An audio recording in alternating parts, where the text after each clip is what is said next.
Good evening. Thank you all so much for being here. It's exciting to see such a full room of people, some that I know and some that I don't know, but I'm very honored. This is a very humbling opportunity to accept this award and to have been nominated for the award. So I really am excited and blessed to be here. I offer many thanks to Dr. Bill Heiss. He's a colleague in the Department of Management and Marketing who nominated me for this award. I also extend thanks to Dr. Alan Gorman. He's the chair in the Management and Marketing Department who wrote a recommendation or a letter of support for me. In addition, I'd like to say thank you to William West and Hannah Starnes. These were two students who wrote letters of support for me as well. It was very encouraging and a blessing to read those letters and to see what they said and how they perceived things from my time with them. Hannah and Will are both former students, and they're here at ETSU continuing as graduate students, so it's a real honor. At the beginning of the semester, I always share a little bit with students about myself, so I thought I would share this talk, start the talk the same way with you. So here is kind of an introduction slide from whenever I'm teaching. So I grew up in Central Florida. I grew up in Lake Wales, Florida. A couple of other things about me that you may not know. I love animals, particularly dogs, not so much cats, but I do really love dogs, especially poodles. I tell people jokingly, but yet there's some reality to it, that I have my doctorate in shopping. So you'll hear a little bit more about that in a moment. Other things about me that might make sense if you know me, but I think the two hardest things I've ever done in my life, one was get my PhD. It about killed me.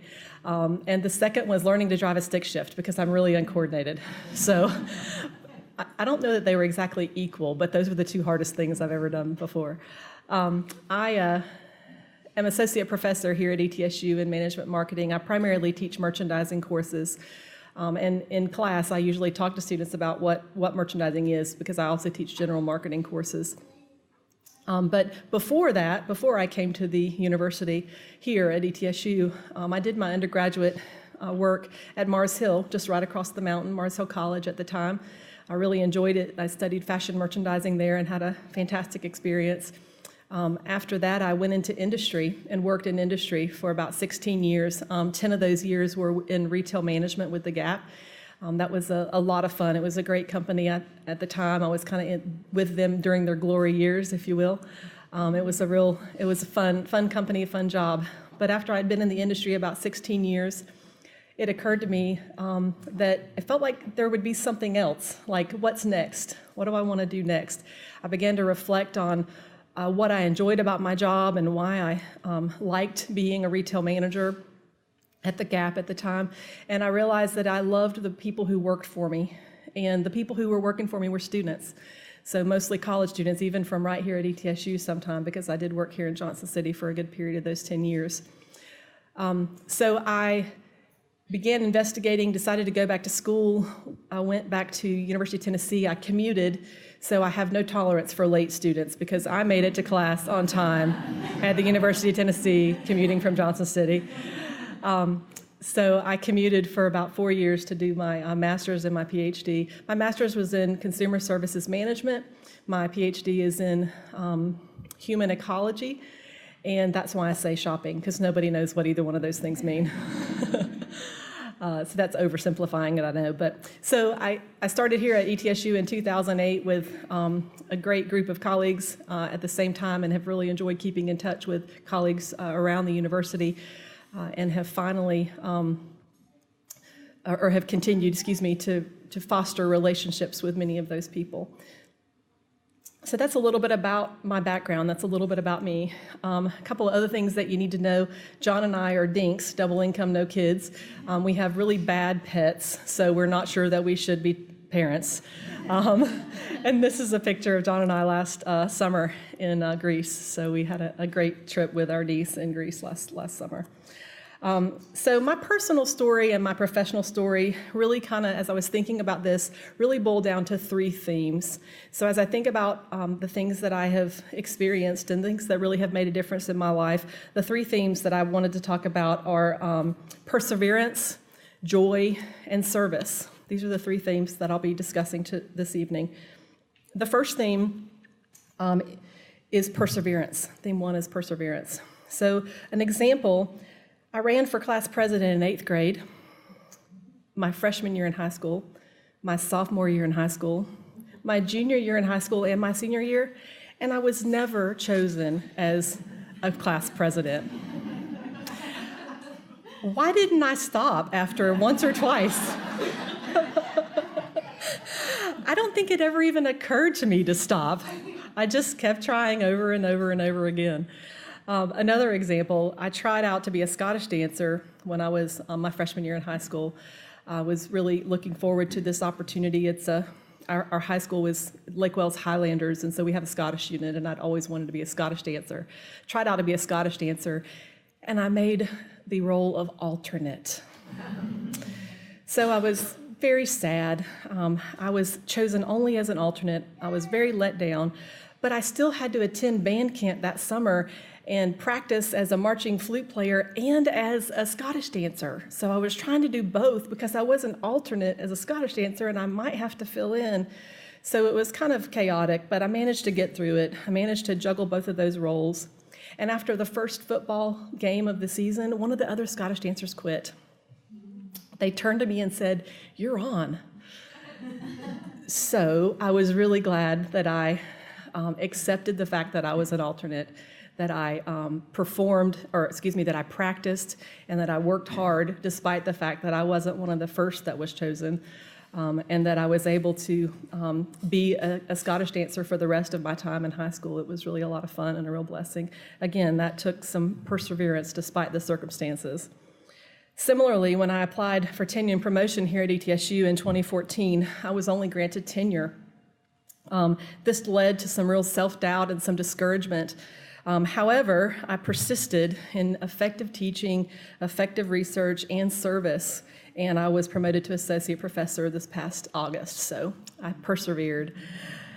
When was I taught perseverance? Well, I don't really remember being taught perseverance, but I do remember being encouraged not to give up. I do remember being told not to give up. How do I teach perseverance to my students? A couple of ways is by setting up assignments that have multiple opportunities to resubmit the assignment so that the students can, such as their resumes and cover letters, or maybe their LinkedIn profile pages, they can submit them multiple times to me so that they have an opportunity to improve and improve and improve despite just that first one try that may not have been very accurate or effective. So the multiple stages and multiple drafts give them an opportunity for improvement. As a woman of faith, Philippians 4:13 has always inspired me. It says, "I can do all things through Christ who strengthens me." And I think that is another part of the inspiration for my perseverance. So theme 2 for me is joy. So is joy a hallmark of my life and my home? I don't always know if you can see it, but I really hope that it is. I really hope that it's something that's visible. I've always found joy in music. I feel that music can change my mood for the good or the bad, as the case may be. Personally, I'm very careful and very guarded about what I listen to, because if the music is not uplifting, it doesn't feel like it's right for me. Others may feel differently, and I know that other people do, but I do challenge you to consider listening to nothing but uplifting music for 30 days and see if it affects your attitude and your outlook, because positive music really has influenced me in a good way. One of the first joyful songs that I remember as a child was "Joy in My Heart." It was written back in 1926, a little before I was born, by George Cook. Does anybody remember "Joy in My Heart"? I've got the joy, joy, joy, joy down in my heart. I usually whistle. I'm not very good at singing, but anyway, that was one of the first songs that I remember as a child, and that kind of continues to roll through my head, and it just makes me think about being joyful no matter what the circumstances were. Another story about music and joy, somewhere around 2006 when I was at UT, I was teaching a retailing class as a GA, and I was also taking 9 hours of graduate work. And I was walking across campus toward my qualitative research class, and I had had a really rough day. It was, I don't remember the circumstances, but it was not a great day. So I was walking across campus and I was singing to myself out loud. I don't know why I remember, but I remember that I was singing something beautiful, something good. All of my confusion, he understood. All I had to offer him was brokenness and strife, and he made something beautiful of my life. I was singing this over and over out loud to myself, like I mentioned, and in a few minutes, I passed a student from my retailing class. He walked by me, and he very hesitantly said, "Hi, Mrs. Atkins." Like, what are you doing? You're so weird. I was not unstable, although he may have thought so.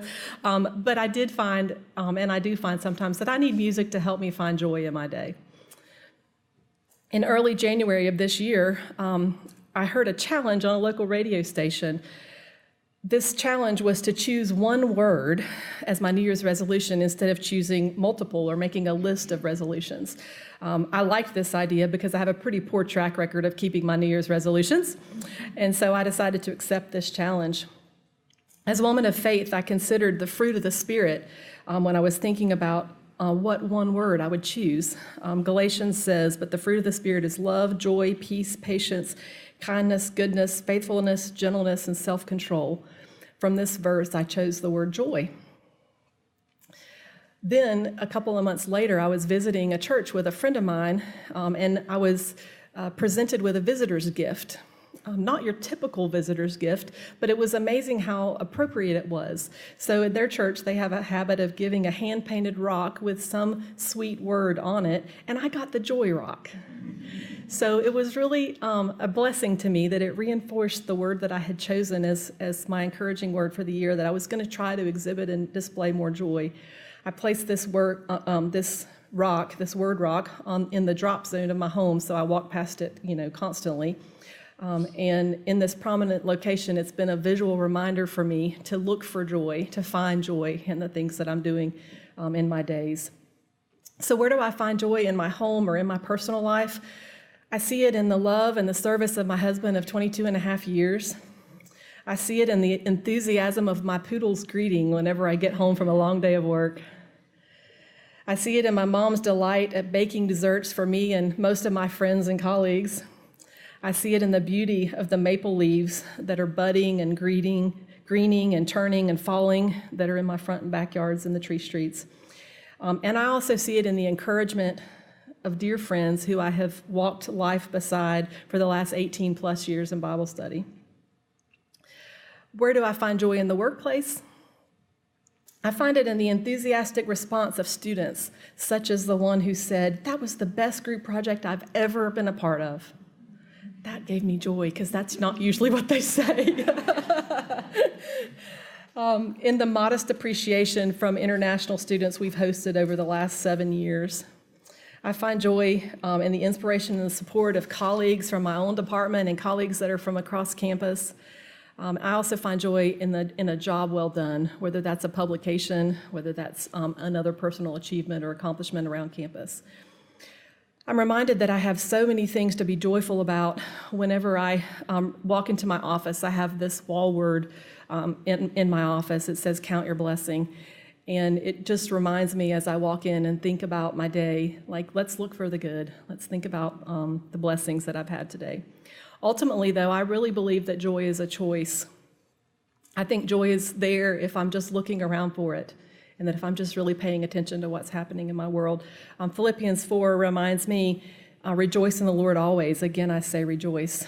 As a woman of faith, my prayer is that people would see that joy that comes from within and that doesn't come from without or from external circumstances. So theme 3, I know you're waiting with bated breath. Theme 3 is service. Throughout the first 2 decades of my life, my daddy was very sick with a host of complications from type 1 diabetes. It caused a lot of turbulence in our family schedule. And during this time, I witnessed friends, close family and extended family, as well as people from our church serve us in many, many ways, various ways. For example, They demonstrated love to our family by bringing homemade meals into our home for us whenever Mom didn't have time to cook. I remember people volunteering to shuttle my daddy on weekly or even 2 and 3 times a week trips back and forth to Shands Hospital that was about a 300-mile round trip to that hospital. I remember people giving money to assist with hospital bills or other household expenses. And I remember people providing childcare for my sister and I, who were young at the time, when Mom had to be at the hospital with Dad and couldn't always be home with us. So I'm positive there are many, many more things that were happening. As a child, I didn't see it all, but those were just some that I did see. There were many, many more opportunities for service that my friends and family was giving to us that I was not even aware of. These demonstrations of service have made me, have created conviction in me that I need to serve others. I need to give back. This feels like a conviction to give back and to be the light for someone else, but it also feels like a privilege. It's a privilege to serve other people. I'm aware that people around us have physical, spiritual, financial, emotional needs. Some of those can be visible, some of those might be invisible, and that I should help if and when I'm able, but I'm also aware that the person who is serving is often abundantly more blessed in the serving than the person who's being served even. One way John and I have been blessed is through serving in the ETSU International Friendship Program. I don't know if anybody knows about the program, but let me give you a couple of pieces of information. Did you know that almost 90% of students who visit the U.S. for school never get to step foot into an American household? 90% of exchange students that come to the U.S. never get to come into our homes. That's very sad to me. I think it's a huge opportunity for us to be able to serve and to honor our visiting international students. And John and I have committed to trying to change that statistic, even if in a very small way. We've been blessed to host students from South Korea, from Japan, and right now from China. We've done this for about 6 or 7 years. If you're not aware and you don't know much about it, the International Friends Program pairs up faculty or community members with students who are visiting from international locations. You're officially called their host family, but they don't live with you. You are just asked to pick them up from the airport, to house them for a day or two until the dorms open, to maybe help them get settled in their dorm, help them make Walmart runs and get their phones turned on and figure out how to open a bank account. These are the types of things that the program asks you to do, but beyond that, you're as involved as you have time to be. So John and I have some semesters done a better job than others. This semester's been kind of crazy, but we have taken international students with us on all sorts of excursions. We've been on shopping trips to Asheville or to Pigeon Forge. We've taken them to ghost stories in Jonesboro.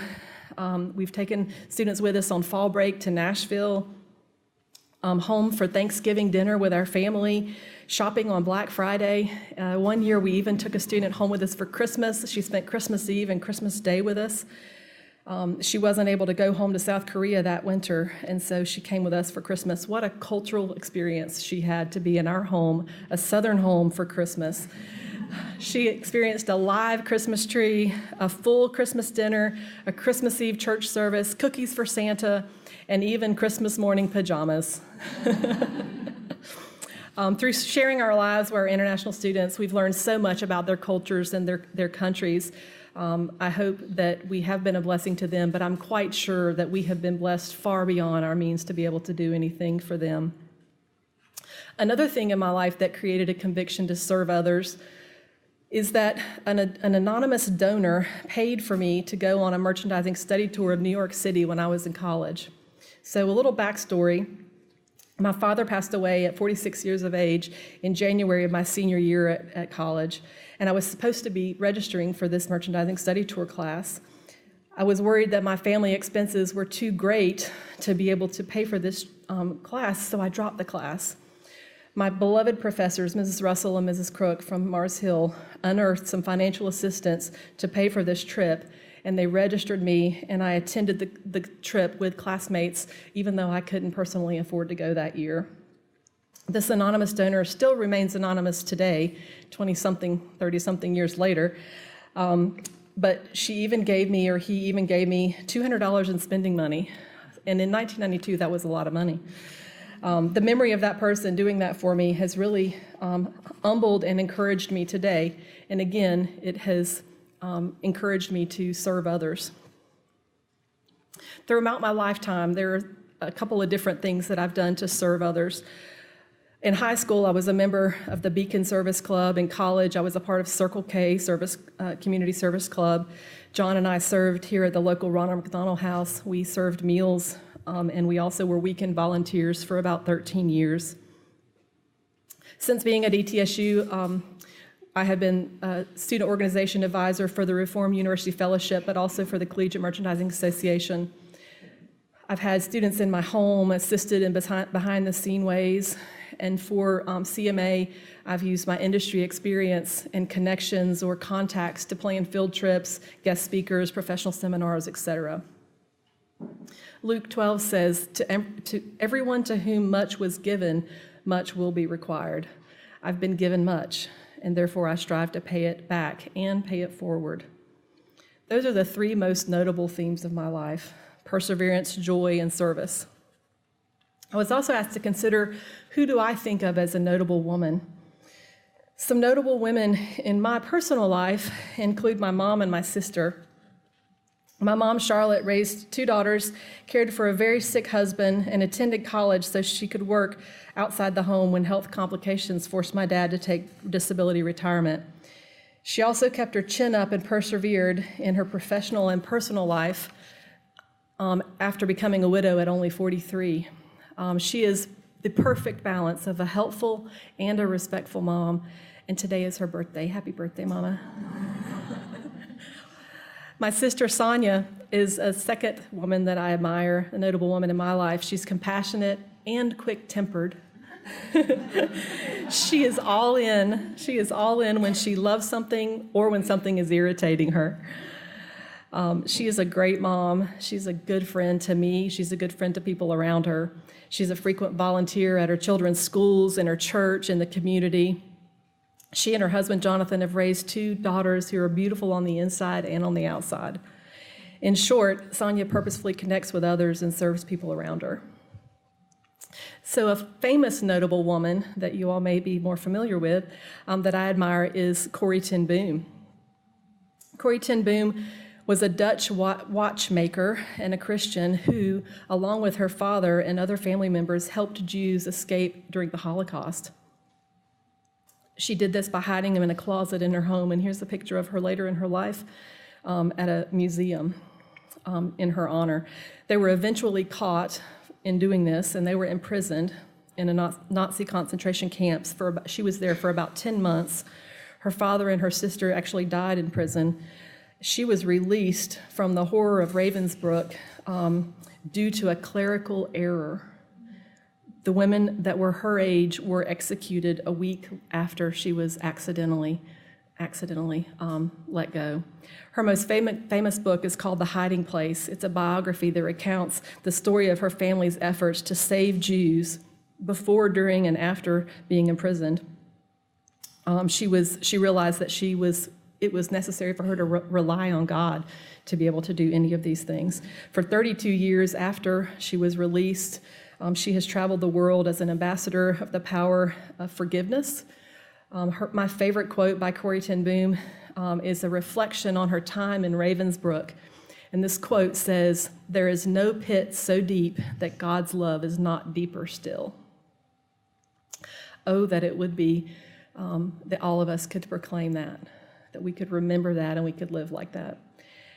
As I reflect on my career in retail management and my career to date in higher education, it's really about the people.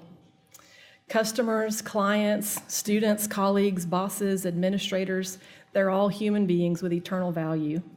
Ultimately, my legacy will depend on the people I impact more than the academic accolades or programs I help revise. The content or the length of my resume will not be my ultimate contribution to this world. To close, I'd like to just pronounce a blessing in the name of the Lord on this group. The Lord bless you and keep you. The Lord make his face to shine upon you and be gracious to you. The Lord lift up his face toward you and give you peace. Thank you so much.